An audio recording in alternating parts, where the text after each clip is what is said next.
Hello, good morning, good afternoon, Gen Con.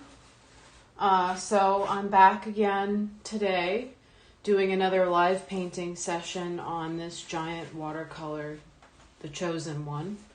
I hope you are enjoying the virtual event if you're a Gen Con participant or if you're just someone in my audience stopping by to see what I'm up to. I really appreciate it. I'm going to be working on this piece. It's going to be more of a casual stream than a formal demo, but I'll try to talk a bit about what I'm doing. And if you have any questions for me, please do leave them in the chat. I'm keeping an eye on that. Or feel free to chat amongst yourselves if you'd like.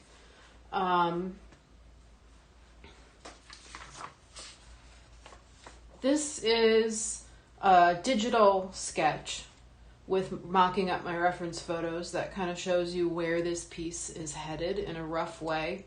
So I kind of use this as a guide for myself as I'm working.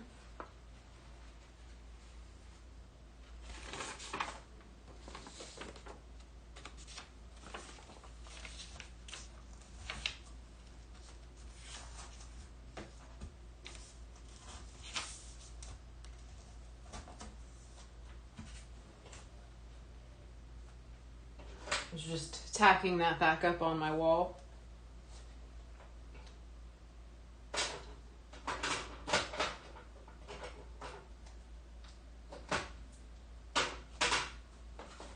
This is the color palette that I'm using for this painting. So it's a fairly limited color palette, but one that gives me a pretty full range of color when mixed together. It's a complex piece, so I've started to find with my more elaborate pieces that sometimes restricting the number of colors that I use and planning ahead what they're going to be and how they're going to fit together is helpful, because if the piece is very sort of texturally complicated and the color is very complicated, sometimes it can be too much. The piece can lack cohesiveness. So this is kind of the plan for this.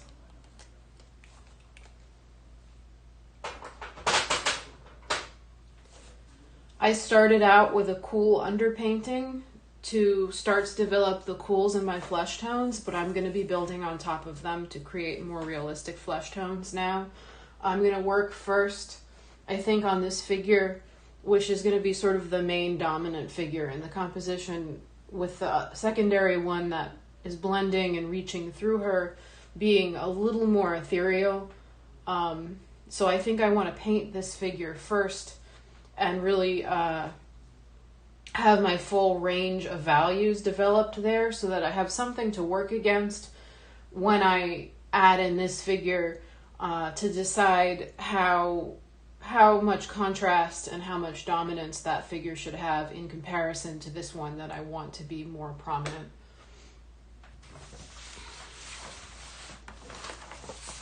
I'm working with reference photos that I shot myself of a costumed model. My friend Ilya posed for me in armor that she built herself. And you can see I print my references out basically the same size I'm working, which, for some people might seem like overkill, but I've gotten to the point where I find that anything I can do to just make things easier, to have to struggle a little less in certain aspects of the process, just make things happier and go more smoothly for me. So that's what I choose to do. And since I'm going to be working with her face first, I'm actually just going to kind of, let's put it here. I'm going to just kind of tape my reference gently right here so that I have it at hand as I'm working on her face and hands.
So the plan here now, as I'm starting to build up the flesh tones over that cool underpainting, is that I'm working light to dark.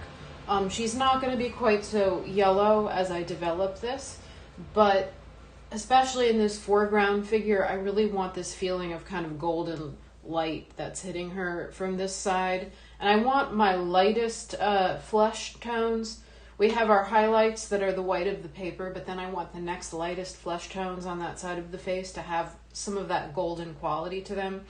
And then as I start to build up more of the midtones in the flesh on top of that, they're going to be more pinkish. And so she's definitely not going to be so yellow looking as this continues.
I'm going to switch off and I'm going to start to lay in a bit of the foundation color for her hair, because before I continue with the midtones and that flush, I want that first layer to be completely dry.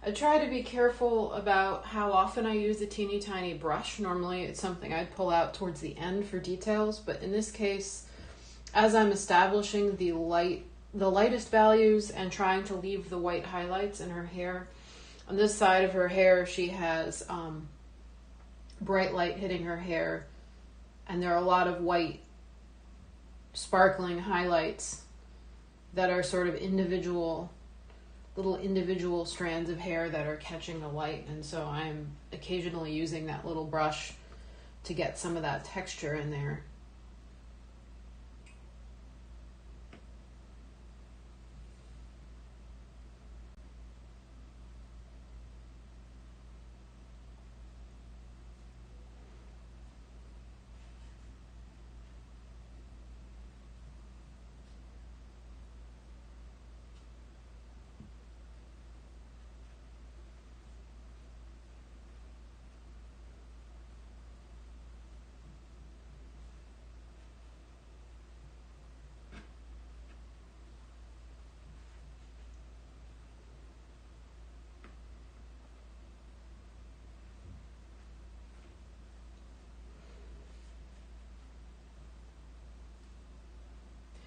The highlights in her hair in the reference photo are not quite so golden as I'm making them, but I really want that feeling of that sort of golden light hitting her, warm golden light hitting her from one side. So when it comes to working from reference, I do work from color references. You know, I want to see those color variations and light temperature shifts in the flesh and in the costuming. But I'm also not fully beholden to exactly what's in my reference. It's a guide, it's a starting point. So whether it's, you know, adjusting details or color,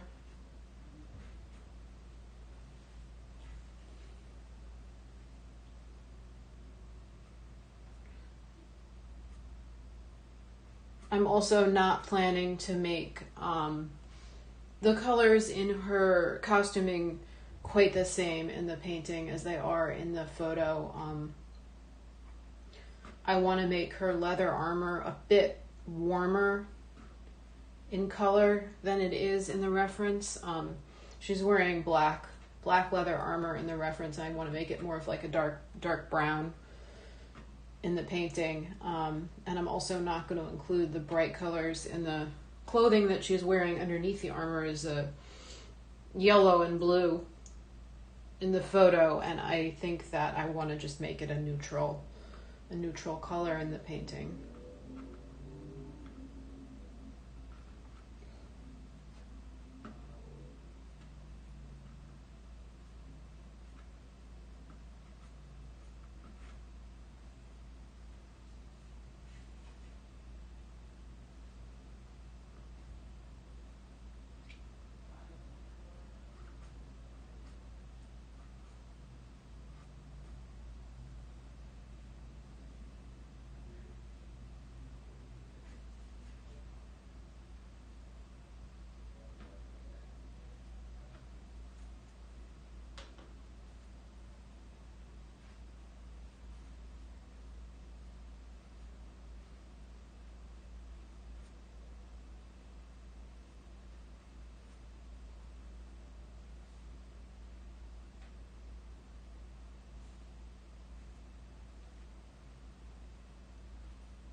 So that first layer is pretty dry now, so I can start to build up.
something to keep in mind with watercolor in particular, with building up these midtones in the flesh, is that it's important to not be too timid with them. This is still something even that trips me up, and I'm aware of the issue, is that as you're kind of building up light to dark, and you start to put in some of those mid-tone flesh colors, is that at this stage, they might be some of the darkest stuff on the page, even though later on they're just going to be midtones, which can make it feel scary to think that they're going to be too dark, and so err on the side of making them lighter. But then later on, you're working in your details, you're working in your darks, and you realize that all your midtones are too light, that you were too hesitant with them. And of course you can go back and you can darken them, but with watercolor, it is important not to overwork things either. And so if you can nail it the first time, it'll definitely look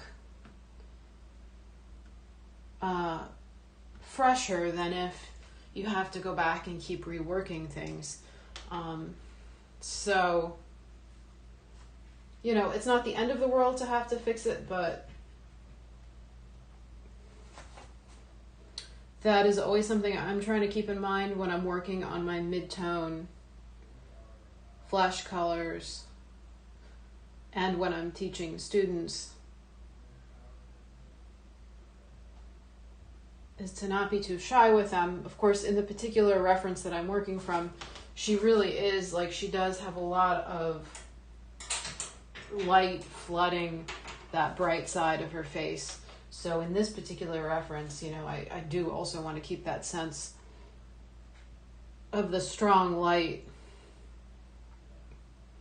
and not lose that. So it's a bit of a dance.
Something else that one needs to get used to with watercolor is how things look darker when they're wet.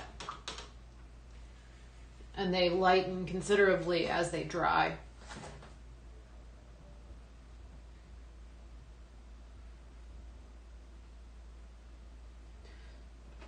So that is also something that I have to kind of calibrate myself to with practice.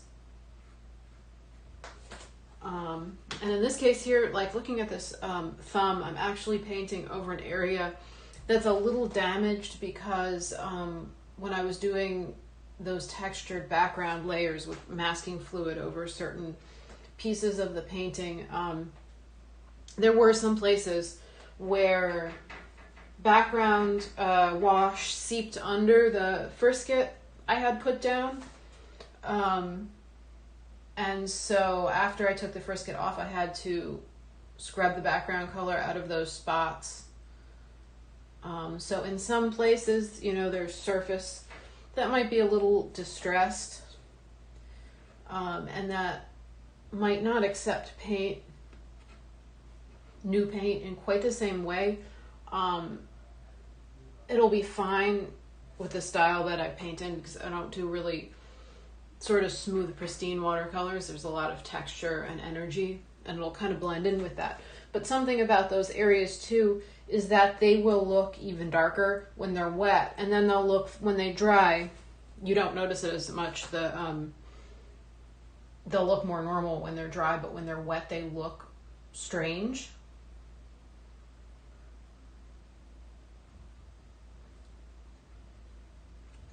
So that's also something I've gotten used to, is if I'm painting over a section that is a little more distressed because it's been worked more, it had masking fluid on it, or I had to scrub it, that when I paint back over it, not to freak out if it sometimes looks kind of weird when it's wet, because when it dries, it's going to look fine.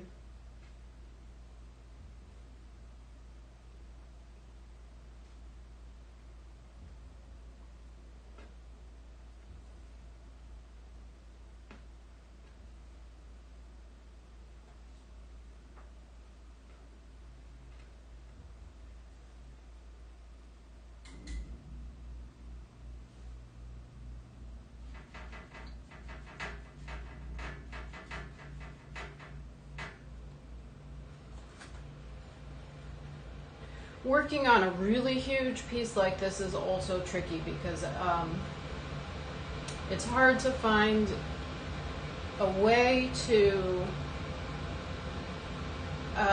set up that's going to be comfortable for working on the entire piece. So right now I have it set up so that the faces, which are the area that are going to require the most control and the most focus and detail, are the easiest parts to work on while I'm standing up straight at the easel. But for some of the other areas, I have to kind of contort myself into weird positions. And of course, I could adjust the easel, or like when I get to the bottom of the composition, I might sit down, I might sit on my stool. But for now, you know, I'm just doing a little bit in these sections, so it's fine. I'll make myself uncomfortable.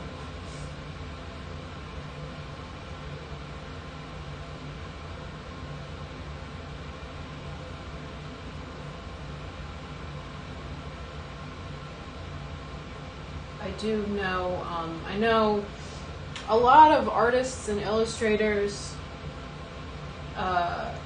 you know, painters, people who paint or draw in a really tight, controlled way and on small pieces, as well as people who paint digitally at a computer or with a tablet, who've ended up with repetitive stress injuries in their arm or their, you know, their shoulder or their wrist, because of the position that they work in.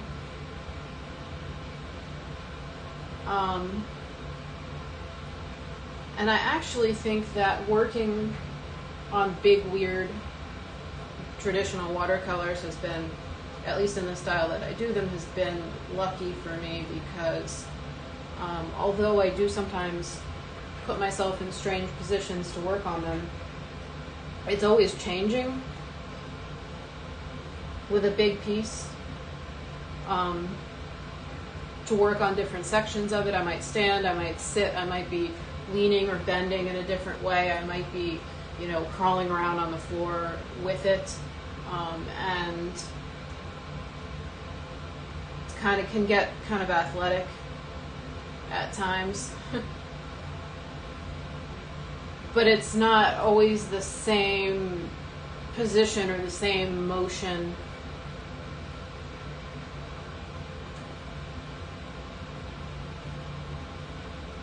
So far so good.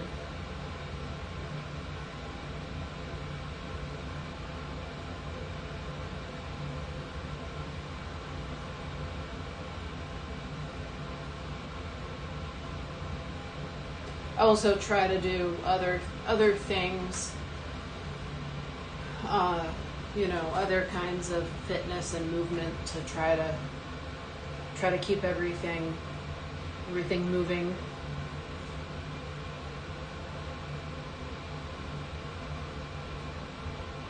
Which I think is pretty important as an artist, to keep everything functional, to make time to move around and exercise so that you can still paint.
I'm going to move my reference now out of the way put it to the side where I can still see it. And I want to, I think, lay in some of just my light establishing colors in her clothing and her armor, just to get a first layer down on that stuff.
Something that I'm going to do after I get all this light stuff, at least initially laid in, I am actually going to jump to doing some strong darks, at least somewhere. I think I want to like put in maybe like the darkest shadow in her hair, on the shadow side of her hair. And the reason why I'm going to jump and do that is because I want something to work against as I develop the rest of the values in the figure. I want some basis for comparison of my, my lightest light and my darkest dark, so that I can compare everything else against that.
going to zoom out a little bit here so that you can see the whole composition down there, because I'm going to just lay some light washes to establish the armor overall. And I have to think for a minute about what's going to be best to start off with that.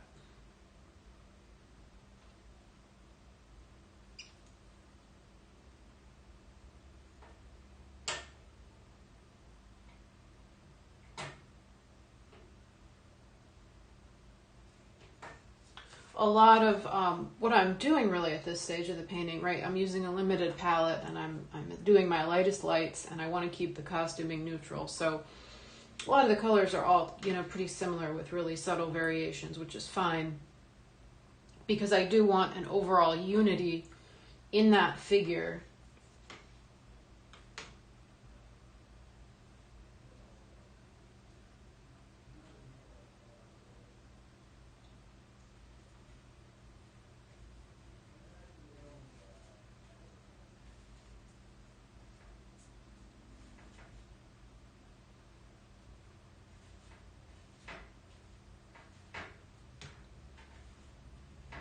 So I think I pretty much am just going to do, kind of what I've been doing with this light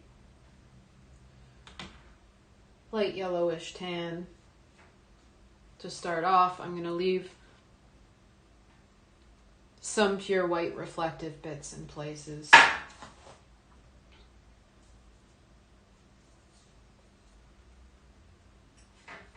I missed this shoulder bit of fabric here.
You can see I'm kind of switching back and forth between a bigger and a smaller brush here because I don't want to get caught out trying to fill in a real big area with a little brush if I don't have to.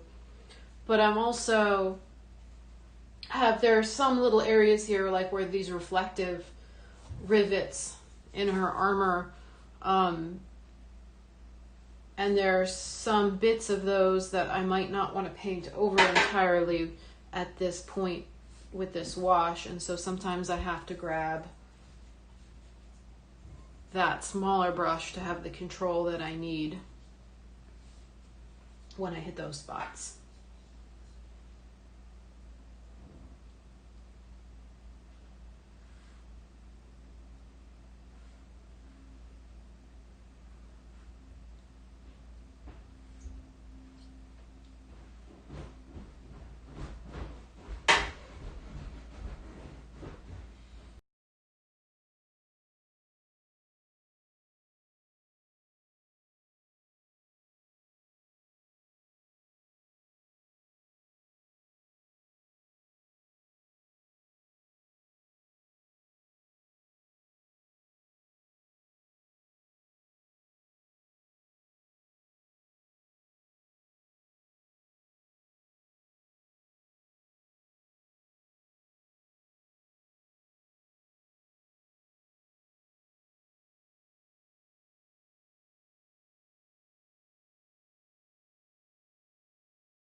So friends, on that note, I am going to take a break. I'm going to wrap up this session. This was starting to build up the lightest warm values in both the flesh and the costuming of the main figure. Pretty slow going. It might look like I did a whole lot of nothing so far. But it's going to get more interesting more quickly from here as we build up those darks and all the details everywhere. So I hope you'll come back tomorrow for my last Gen Con online live painting session. I'll be back tomorrow again from noon to 1, working a little more on this piece while you watch. And then after that, I'm certainly not going to finish it tomorrow.